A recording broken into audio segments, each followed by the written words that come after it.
You see, this is a nice picture, and I always provide links where I find these pictures. You can go to these links and find detailed information. And your current network and your current social capital, the future, and things you do now, if you want this future, contribute to your current life, and your current life, your current success contribute to your future success. This is you. This is you. This is a manager. And actually, the manager is a really pragmatic guy, supposed to be a really pragmatic guy, because he's in charge for many others, for many people, for many resources. He must be pragmatic. That's why the first question which you ask is the benefit of social capital. Yeah, it's hard work. Why? What for? And I hope you will already answered this question. Then, output. What kind of output of social capital can I expect? How do I know that I built social capital or I didn't? I might, just meet many people and blah, blah, blah, blah, blah, and with many of them, with all of them, and I might believe that I'm really good in social capital, but I might be not. So what criteria of the success in social capital? And this is the question about output. Because without output, you will not enjoy benefits. So output is the result of your work. And input, okay, I understand that I need it. Tell me what I should do. What exactly should I do to invest to social capital, to build social capital? And you see, this is we combine everything. Social relations with stakeholders. Your external stakeholders, which we remember that we have some classification of their salience, and internal stakeholders. You build social relations. How you contribute? First, ties. You build relations. And many authors title this like structural component of social capital. It's just your network. And it's important to be how many ties your business has, how strong these ties, how frequent these ties, and the patterns of their ties. Second component of social capital is cognitive component. It's about beliefs. If you have common beliefs, common values, common norms with your stakeholders, it does contribute to your social capital. So this is the second kind of goal you work on. First, you establish ties. Second, you find some common norms, common values. The third one, it's emotional.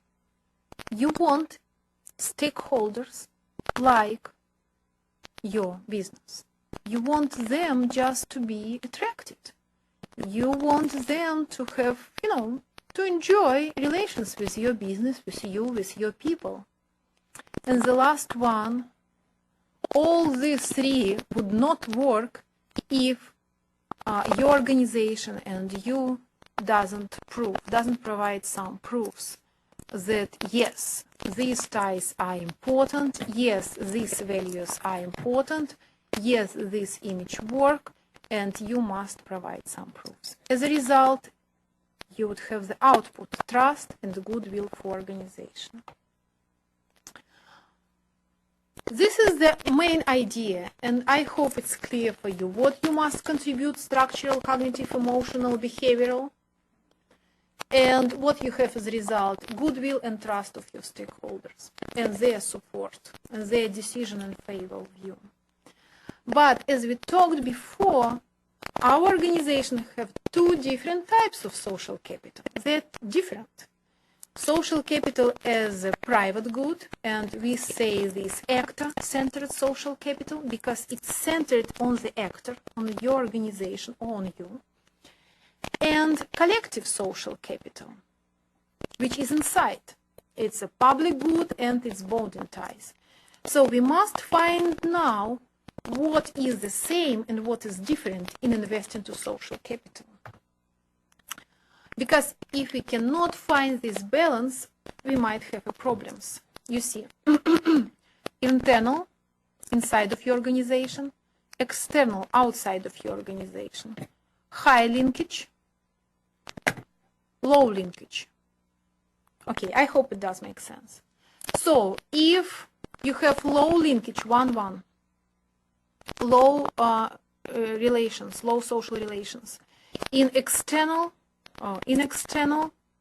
and internal social capital, low in both social capitals, it means that you have low stock of social capital, and of course you cannot enjoy these benefits. You cannot. You don't have trust and goodwill of your internal donors, stakeholders, and you do not have trust and goodwill your external donors, and of course their support. But, okay, the second is also easy. If you have high level of external relations and high level of internal relations, again, everything is okay. You have high stock of social capital and you do enjoy these benefits. It's easy. Number 3 and number 4 are more interesting, because if you have low level of internal and high level of external, it means that outsiders do like your organization, but inside you have serious problems. In large cities, in metropolitan area, actually it might work. This is a problem, but it might work, because people who are inside and people who are outside sometimes don't meet each other ever. Your donors do support your organization, do give you some, some trust, goodwill, decisions, money, etc. And people inside, they don't cooperate, they don't trust each other, they don't help each other, and this is a problem. So it means that you is an organization. You don't have a real team. It's just you. It's just you, and this is your social capital. It's not about organization.